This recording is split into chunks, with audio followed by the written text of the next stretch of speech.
Hello students, welcome to EPG Pathshala. I am Dr. Ayushi Paliwal from University of Delhi. Today we are going to discuss about the module Transferred Electron Devices Gunn Diode from the paper Electronics. So students, let us see what we are going to learn in this module. First, we will discuss about the negative differential resistance. Second, a two-valley model which is used to describe the NDR, negative differential resistance. Thirdly, the detailed description about the semiconductor exhibiting the NDR. Then we will discuss about the transferred electron device along with its IV characteristics and working. So students, let us start with a basic introduction about the module. It was first observed in 1963. A microwave output was generated when a DC field greater than the critical threshold value of several 1000 volts per centimeter was applied across a short, very thin active region, N-type gallium arsenide as indium phosphide, cadmium telluride. It utilizes a voltage-controlled differential negative resistance DNR. So, this phenomenon that gives rise to DNR is the decrease in the electron mobility with the electric field. This decrease is caused by the transfer of conduction of electrons from a high mobility, low energy state to a low mobility, high energy state under the action of high zeta greater than few kilovolts per centimeter. This transfer is made possible by the peculiar band structure of semiconductors like gallium arsenide and indium phosphide. Cadmium telluride is used as the local oscillator and power amplifier 1 to 100 GHz. This implies that Vn is equal to minus q tau c by Mn multiplied by zeta, where μn is equal to q tau c by Mn is the carrier transport parameter, implies that how strongly the motion of an electron is influenced by the applied zeta, and here Vn is equal to minus mu n zeta.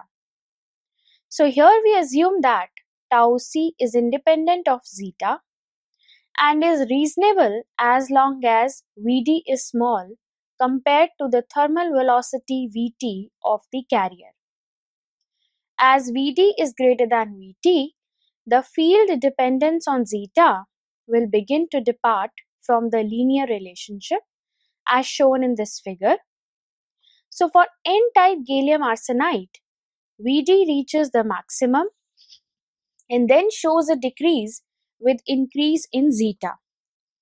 This phenomenon is due to this implies that Vn is equal to minus q tau c by Mn multiplied by zeta, where μn is equal to q tau c by Mn is the carrier transport parameter, implies that how strongly the motion of an electron is influenced by the applied zeta, and here Vn is equal to minus mu n zeta.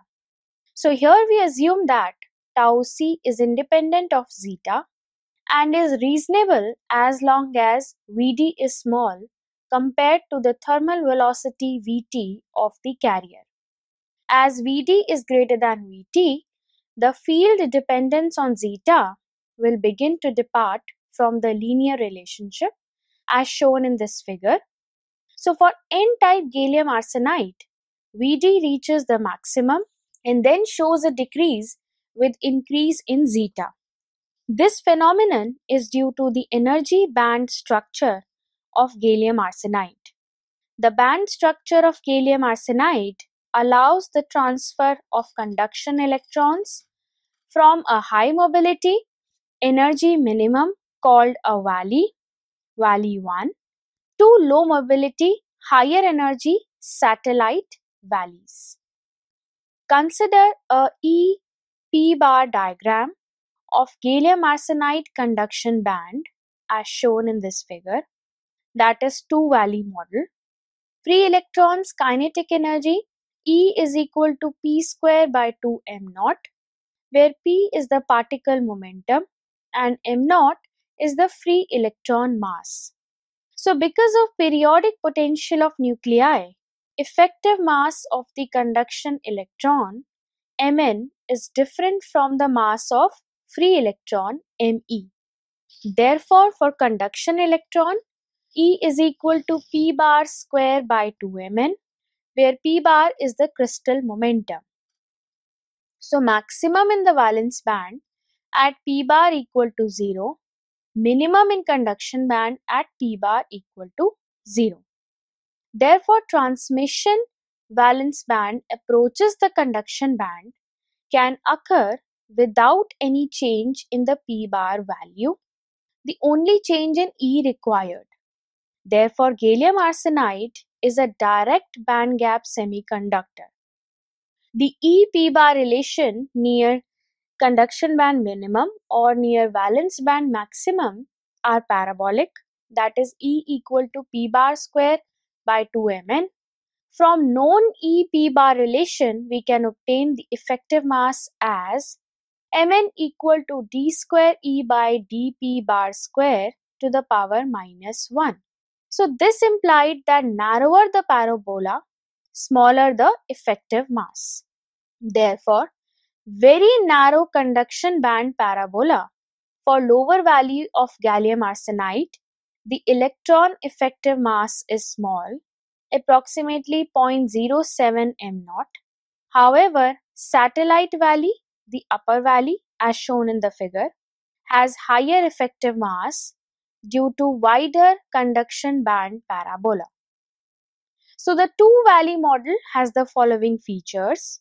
Number 1, the sharp curvature of conduction band, lowest minimum at P bar equal to 0, lower valley, that is valley 1. So therefore, the electrons in valley 1 have low effective mass m1, implying high mobility mu1. Another energy minimum in conduction band along 111 occurs, that is satellite valley, valley 2, which is separated from valley 1 by energy delta E equal to 0.31 electron volt. So the curvature of valley 2 is broader. The electron effective mass Me is high, implying low mobility mu2.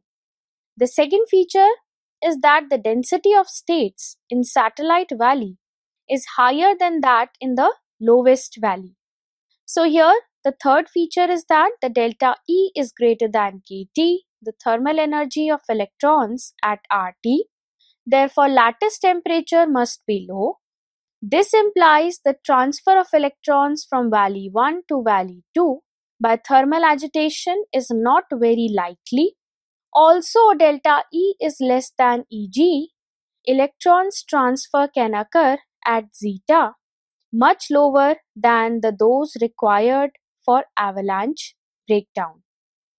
Let N1 and N2 be the electron density in valley 1 and valley 2 respectively. The steady state conductivity of N-type gallium arsenide is sigma equal to Q mu1 M1 plus mu2 N2 equal to Qn mu bar or Qn mu by zeta. Now here N1 plus N2 is your N.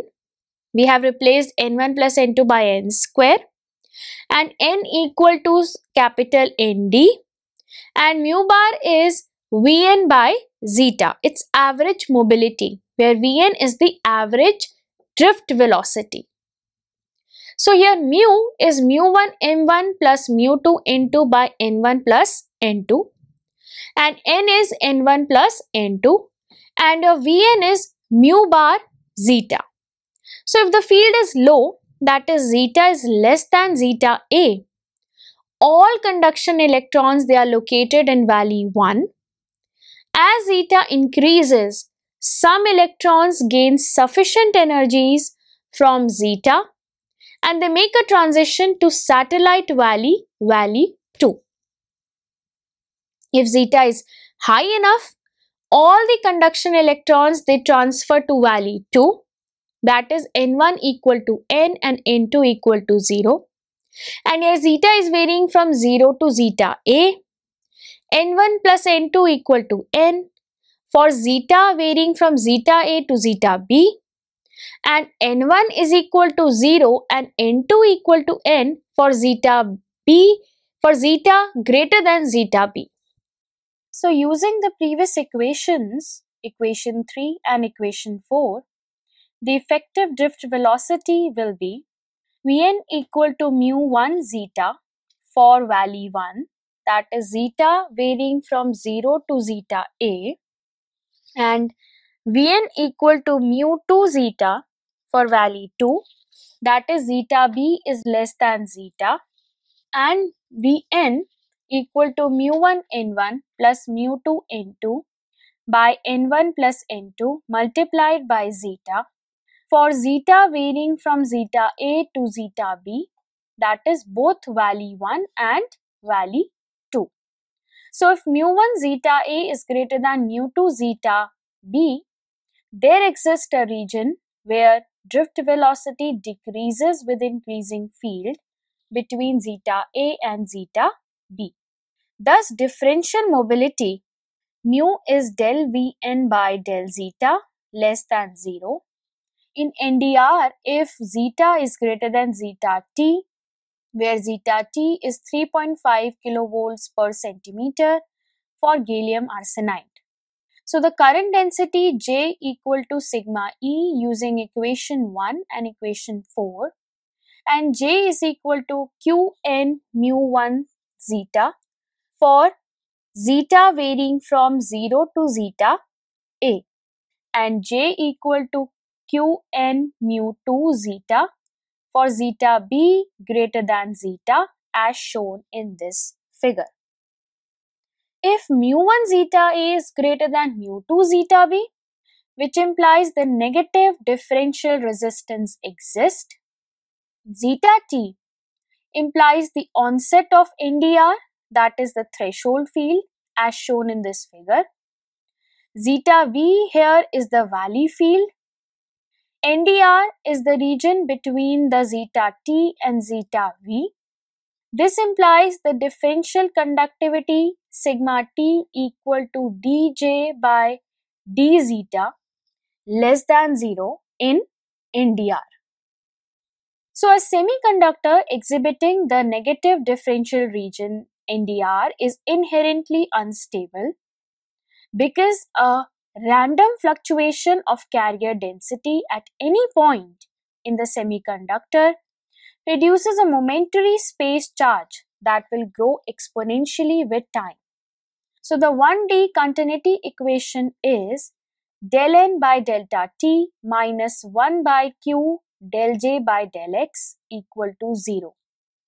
If there is a small local fluctuation of majority carriers from the uniform equilibrium concentration, the locally created space charge density is n minus n naught.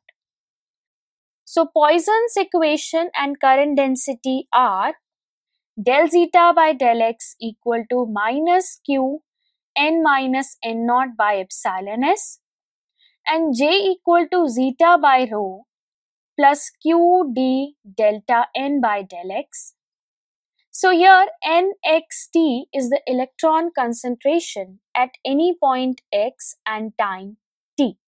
And here epsilon s is the dielectric permittivity, rho is the resistivity, and d is the diffusion constant. Differentiating equation 3 with respect to x, del J by del X equal to 1 by rho delta sigma by delta X plus QD del square N by del X square. This implies 1 by Q del J by del X equal to minus N minus A naught by rho epsilon S plus D del square N by del X square. So now substituting equation 4 and equation 1 and J equal to Qn V bar E, where J is constant, with X and nu equal to nu E, then we get delta N by delta T plus N minus N naught by rho epsilon S minus D del square N by del X square equal to 0. So this equation can be solved for both spatial response or temporal response by the separation of variables, that is, let nxt equal to n1x n2t. So for special response, the solution is given by n minus n naught equal to n minus n naught at x equal to 0 multiplied by e to the power minus x by LD, where LD is the Debye length given by LD equal to root of kt epsilon s by q square n naught. Now here LD is the distance over which a small unbalanced charge decays. For the temporal response, the solution of equation 5 is given by n minus n naught equal to n minus n naught at t equal to 0 e to the power minus t by tau r, where tau r is the dielectric relaxation time or the Maxwell differential dielectric relaxation time given by tau r equal to rho epsilon s equal to epsilon s by q mu bar n is equal to epsilon s by q mu bar n naught, where mu bar is the average mobility. So tau r is the time constant for the decay of space charge to neutrality if the differential resistivity is positive. So tau r is 10 to the power minus 10 to 10 to the power minus 11 seconds for gallium arsenide. For epsilon s equal to 12.8 epsilon naught, mu bar equal to 8500 centimeters square by nu s, and not equal to 10 to the power 15 centimeter minus 3. However, if semiconductor exhibits the NDM, any charge imbalance will grow with time constant tau r instead of the decay, as shown in this figure. The positive differential resistivity increases with increase in zeta, that is del rho by del zeta is greater than 0. So if a region has slightly higher field, the resistance there is larger. This implies less current will flow through it, results in an elongation of the region, and a high field domain is formed separating the regions of low field. The interface separating the low and the high field domain lie along the equipotentials so that they are in planes perpendicular to the current direction as shown in this figure. Equation 8 implies that for a device with NDR, initial space charge increases with time, which was given by equation 9, where mu is the negative differential mobility. So if equation 8 remains valid throughout the entire transition time of space charge layer, the maximum growth factor would be exponential VSR, that is multiplied by L, where L is the device length, Vs is the drift velocity, average drift velocity of space charge layer. So for large space charge layer, LV by tau r is greater than 1. So that is N naught multiplied by L is greater than epsilon s Vs q mu. That is from equation 9. So the simplest form of space charge instability is the accumulation layer. So lightly doped or short samples, that is N naught multiplied by L, is less than 10 to the power centimeter minus 2, exhibits a stable field distribution when a constant voltage is applied. So in a device with N naught L greater than 10 to the power 12 centimeter minus 2, a traveling accumulation layer will be formed. The NDR may lead to the growth of small fluctuations in the space charge in a sample. So an equivalent circuit is shown in this figure, where differential resistance RD is equal to L by sigma area equal to L by Qn naught mu bar S, and differential capacitance CD equal to epsilon S by L, which implies the RC time constant, and tau R is RDCD equal to epsilon S by Q mu N naught mu bar. This is also known as Maxwell differential dielectric relaxation time. So in a material with a positive differential conductivity, a space charge fluctuation decays exponentially with time, as equation 8, where n minus n naught at t equal to 0 is a fluctuation magnitude at t equal to 0. So when differential conductivity is negative, the space charge fluctuation may actually grow with time. So consider a transferred electron device as shown in this figure, made up of n-type gallium arsenide with n plus end contacts. Let at point A in the device there exist an excess or accumulation of negative charge that could be due to a random noise fluctuation or possibly a permanent non-uniformity in doping, shown in figure C. So integration of Poisson's equation gives zeta distribution, figure D, where zeta on the left of A is less than zeta on the right of A. If a device biased at zeta A, figure A, carriers flowing into the point A are greater than the carriers flowing out of A. So electrons flowing in left A are in low zeta and hence higher velocity. So on the right, in high zeta, the velocity is low. Electrons accumulate at the boundary, that is notch, causing large discontinuity in zeta, and velocity becomes more different in two regions. This increases the excess negative space charge at A. Accumulation of electrons continues. Since J is constant throughout the device, an increase in n at point A causes Vn drift velocity to decrease.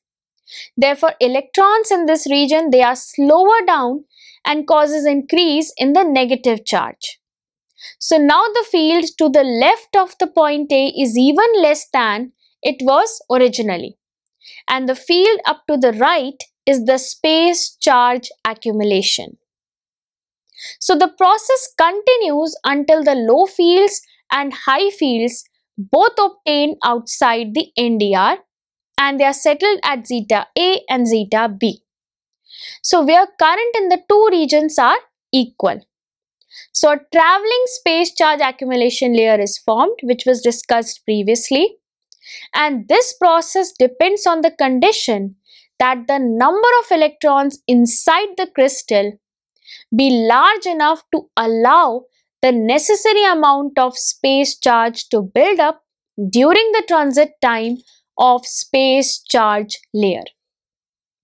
So here the space charge increases exponentially with time and continues to until attains the maturity.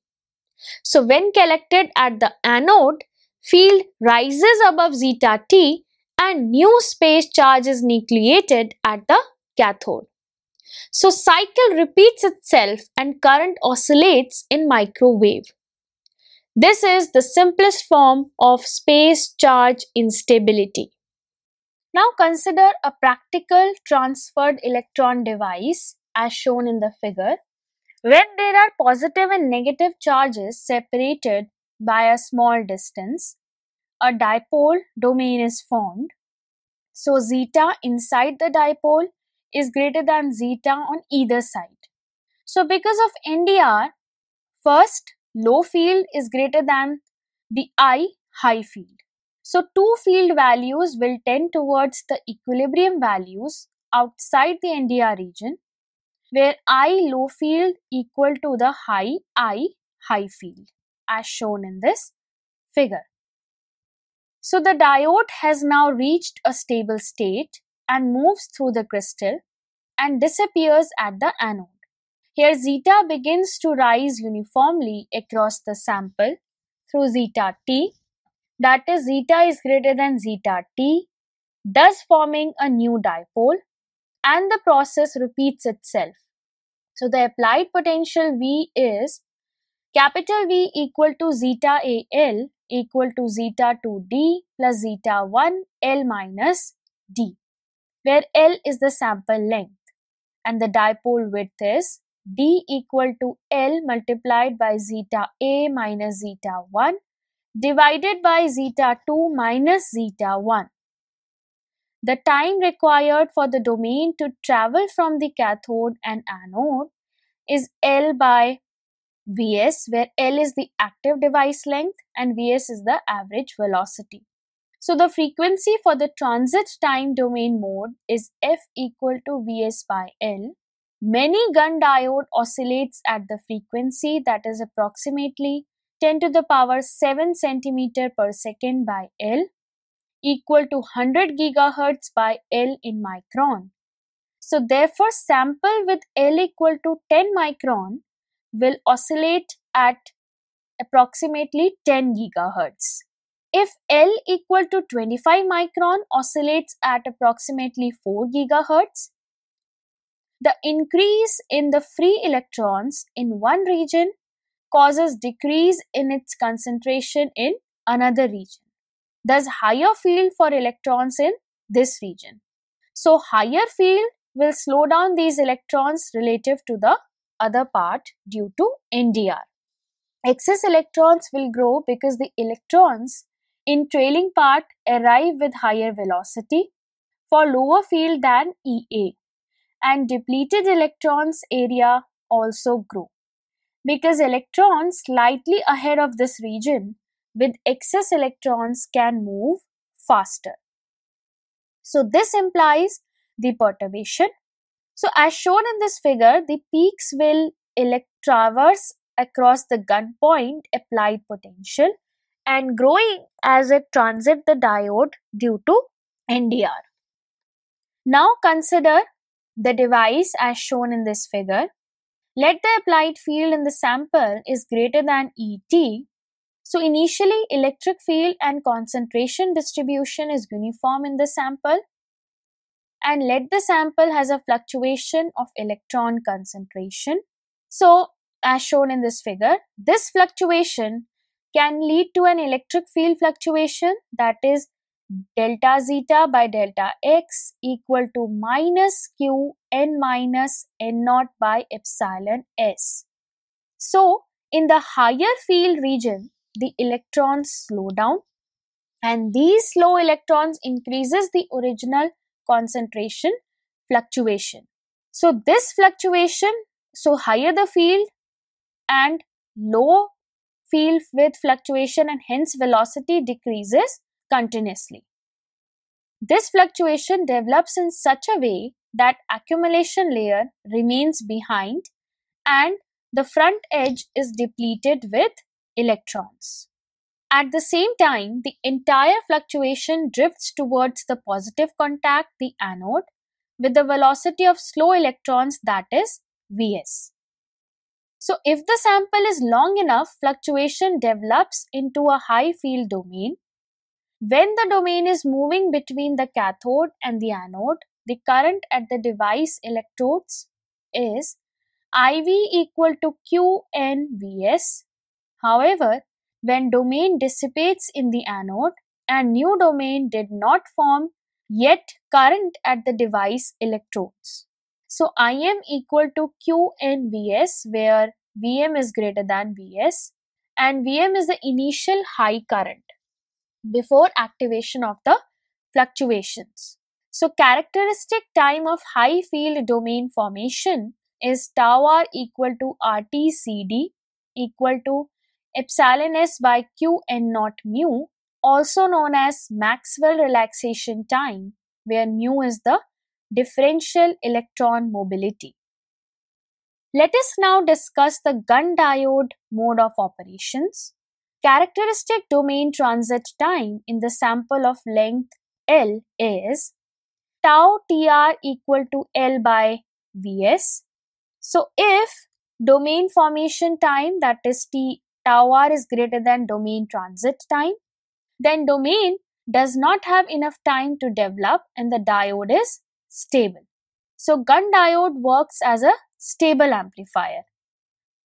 However, if Tr is less than Ttr, then Gunn diode may oscillate due to instabilities.